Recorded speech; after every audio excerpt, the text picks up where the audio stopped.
बिस्मिल्लाहिर्रहमानिर्रहीम। अस्सलाम वालेकुम फ्रेंड्स, आज मैं लेकर आई हूँ आपके लिए मज़ेदार सी अरबी का सालन। तो चले आएँ इसको बनाना स्टार्ट करते हैं। इसके लिए 1 कप ऑयल लिया है, जिसमें मैंने 1 टेबल स्पून ज़ीरा शामिल किया। ज़ीरे को थोड़ी देर तक भूनूंगी और इसके साथ ही मैंने 1 अनियन लिया, वो शामिल कर दूँगी। इसको शामिल करने के बाद अच्छी तरीके से हम अनियन को पकाएंगे, ब्राउन होने तक हम इसको पकाएंगे। जब तक ये ब्राउन हो रही है, मैं आपको कुछ स्पाइसेस दिखा देती हूँ जो मैं इस सालन में यूज़ कर रही हूँ। इसके लिए मैंने हाफ़ टेबल स्पून जो है वो हल्दी ली है, 1½ टेबल स्पून जो है पिसी हुई लाल मिर्च, half table spoon salt, 1½ table spoon पिसा हुआ धनिया। बस यही मसाले मैं इसमें यूज़ करूँगी और ये मज़ेदार सा सालन बनकर रेडी होगा।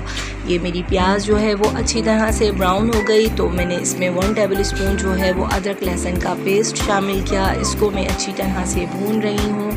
भूनने के बाद मैं इसमें अपने तमाम स्पाइसेस जो है वो शामिल कर रही हूँ। शामिल करने के साथ ही मैं इसमें थोड़ा सा पानी शामिल कर दूँगी, ताकि मेरा मसाला जो है वो बहुत अच्छी तरह से भुन जाए। मसाले की भुनाई हम जितनी ज़्यादा अच्छी करेंगे, हमारा सालन उसी तरह से अच्छा बनेगा, उतना ही अच्छा बनेगा। ये मसाला बहुत अच्छी तरह से मैं 2 बार भूनूंगी, मतलब 1 बार पानी डालकर अच्छी तरह से भुनाई कर फिर दोबारा पानी डालकर मैं 2 बार इसकी भुनाई करूंगी। तो देखें मेरा मसाला अच्छी तरह भुन गया है। अब मैंने अरबियाँ ली हैं जो मैंने पील ऑफ कर दी हैं, बहुत अच्छी तरह से वॉश की हैं नमक के पानी से वॉश करने से इसका लुआब जो है वो थोड़ा सा कम हो जाता है और जो है चिपचिपापन इसका नहीं आता। ये देखें, आप देख रहे होंगे कितना मज़ेदार सा मसाला मेरा बनकर रेडी हुआ है। इसमें मैं अरबियाँ डालकर 3 से 4 मिनट के लिए अच्छी तरह से भूनूंगी, ताकि मेरी अरबियों में इसका फ्लेवर बहुत अच्छी तरह से चला जाए। ये आप देख सकते हैं कितना खूबसूरत इसका मसाला है और बहुत ही मज़ेदार ये सालन बनकर रेडी होता है झटपट से।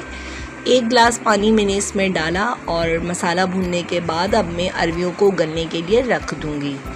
15 से 16 मिनट जो है वो मैंने इसको कवर कर रख दिया था और मेरी अरबियाँ जो है वो माशाल्लाह से बहुत अच्छी तरह गल गई हैं, बिल्कुल सॉफ़्ट हो गई हैं और आप देख सकते हैं ग्रेवी भी बहुत अच्छे से रेडी हो गई है। अब मैं इसको तकरीबन 5 मिनट और पकाऊंगी, ताकि इसका जो रोगन है वो बहुत अच्छी तरह से निकल कर सामने आए और मेरा सालन परफेक्ट बनकर रेडी हो जाए। खट्टे के लिए मैं इसमें लेमन का यूज़ कर रही हूँ। कुछ लोग टमाटर का यूज़ करते हैं, लेकिन मैं लेमन का यूज़ करती हूँ, इससे बहुत मज़ेदार फ्लेवर आता है। 1 लेमन मैंने लिया, जिसको मैंने इसमें अच्छी तरह निचोड़ दिया और ये आपके सामने फ़ाइनल लुक आप देख सकते हैं। मेरा सालन बनकर मज़ेदार सा रेडी है। पसंद आए तो मेरे चैनल को लाइक सब्सक्राइब कर दीजिए, बेल आइकॉन को प्रेस कर दीजिए। ये मेरा सालन झटपट से बनकर रेडी हो गया। आप लोग ज़रूर ट्राई कीजिएगा। इसको रोटी के साथ, वाइट राइस के साथ भी आप यूज़ कर सकते हैं। बहुत ही मज़ेदार यम्मी सा सालन बनकर रेडी हुआ है। अरबी का सीज़न है, आप ज़रूर बनाइएगा। चलती हूँ, नेक्स्ट वीडियो में मुलाकात होगी। अल्लाह हाफ़िज़।